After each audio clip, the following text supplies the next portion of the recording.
Leader of the opposition साहब ने महाराजा साहब के हवाले से कहा कि हम बार बार उनका इंसल्ट करते हैं, अपमान करते हैं। हमारे तरफ से तो कभी नहीं हुआ। एक जगह बताइए ना आप जहां पे महाराजा साहब की लेगेसी को हमने कहीं जख्म पहुंचाया हो, कहीं नाम बदलाया हो, बताए ना कहीं पर भी। मेरे हुकूमत में, कांग्रेस की हुकूमत में, मेरे वालिद साहब की हुकूमत में, जब पीडीपी और कांग्रेस की हुकूमत थी तब, बताएं ना आप कहीं पे हमने नाम बदले? प्रताप सिंह पार्क आज भी प्रताप सिंह पार्क, एसएमजीएस अस्पताल आज भी एसएमजीएस अस्पताल, एसएमएचएस अस्पताल आज भी एसएमएचएस अस्पताल। कहीं सड़कों का नाम नहीं, कहीं पे भी नहीं। लेकिन मुझे बताइए ना आप, महाराजा साहब के जो अगर हम विरासत देखें तो दो सबसे बड़ी चीजें क्या थी? एक जम्मू कश्मीर रियासत, वही देंगे ना हमें विरासत में, ये रियासत बना के। उस रियासत का आपने क्या हाल किया ना? बताएं ना आप, ये कहने की बात है। ये छोड़िए ना, छोड़िए। और वो दिल्ली ने किया ना, वो आपने नहीं किया, वो मरकज की हुकूमत ने किया ना। वो क्या हुआ?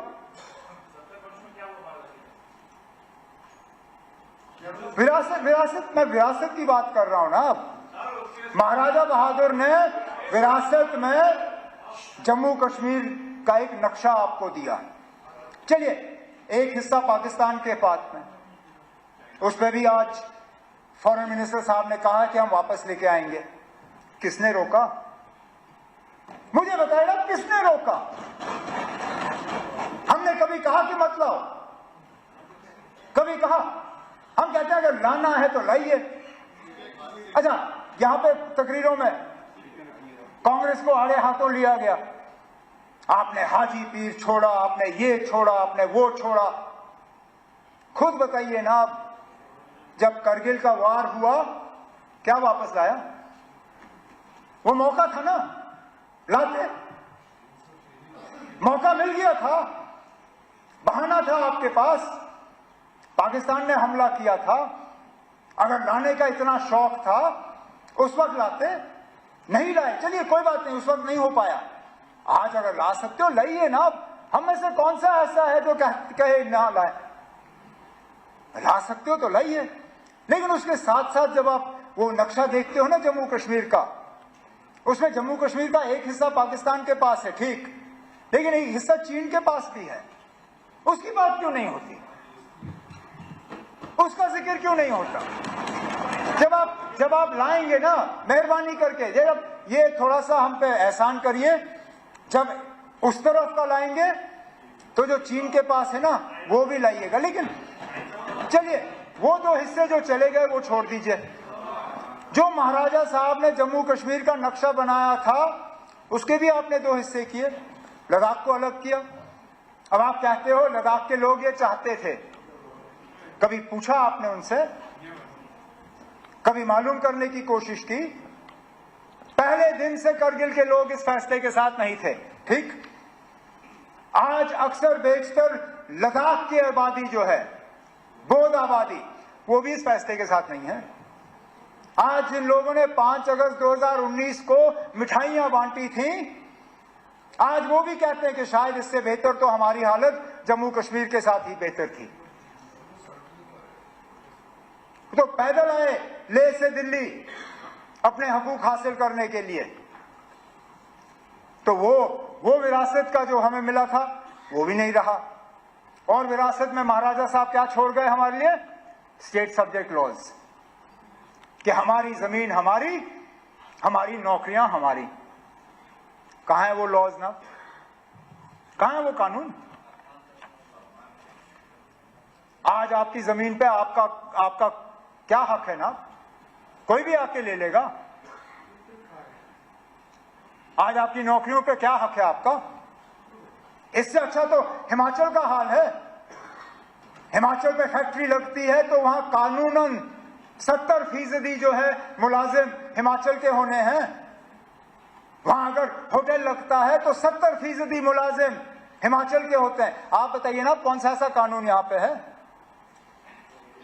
तो जब महाराजा साहब का नक्शा आपने नहीं रखा, जब महाराजा साहब का स्टेट सब्जेक्ट का कानून आपने नहीं रखा, तो हमने अपमान किया या आपने किया?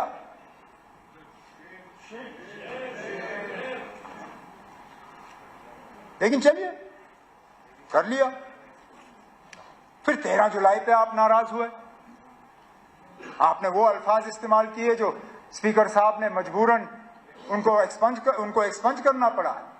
लेकिन आपकी और हमारी सियासी सोच बिल्कुल अलग है। आपकी आइडियोलॉजी हमारी आइडियोलॉजी उनमें कोई मेल नहीं है। लेकिन कम से कम जब हम अल्फाज इस्तेमाल करें तो सोच समझ के करें। उन 22 लोगों ने जो 13 जुलाई 31 को कुर्बानी दी, वो किस लिए दी? एक आवाज हासिल करने के लिए, कुछ हकूक हासिल करने के लिए।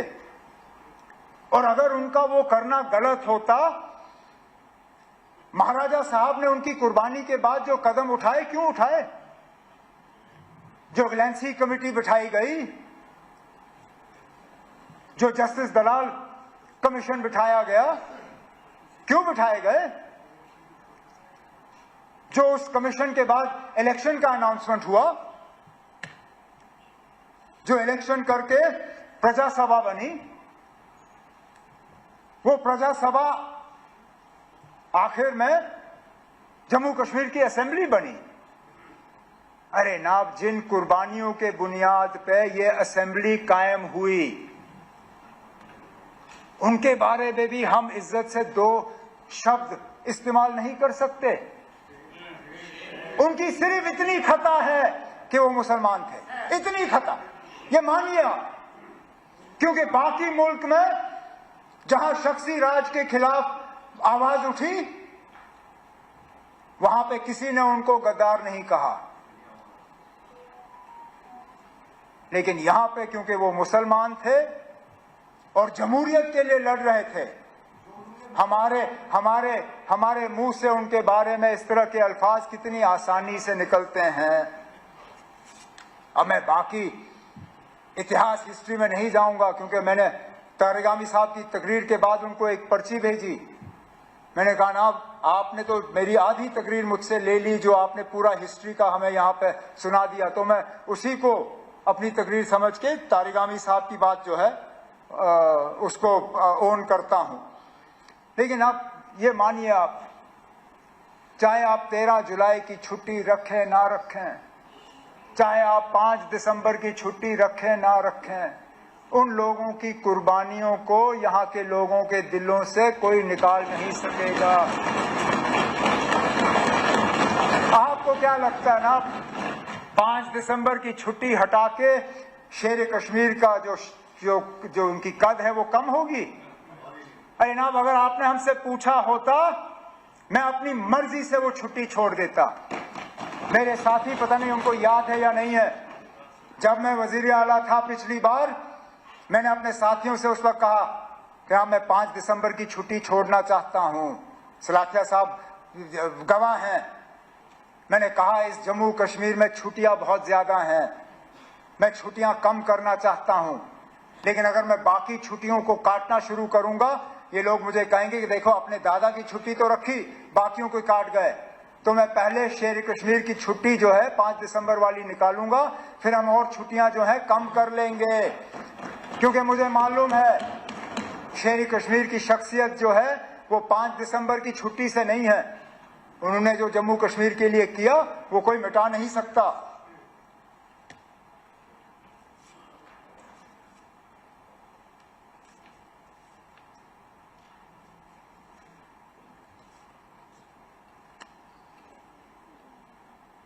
स्टेटहुड का रेजोल्यूशन, हमारे एक साथी ने पूछा, नहीं, मैं उस पर आ रहा हूं कि वो असेंबली में क्यों नहीं आया। कैबिनेट में क्यों?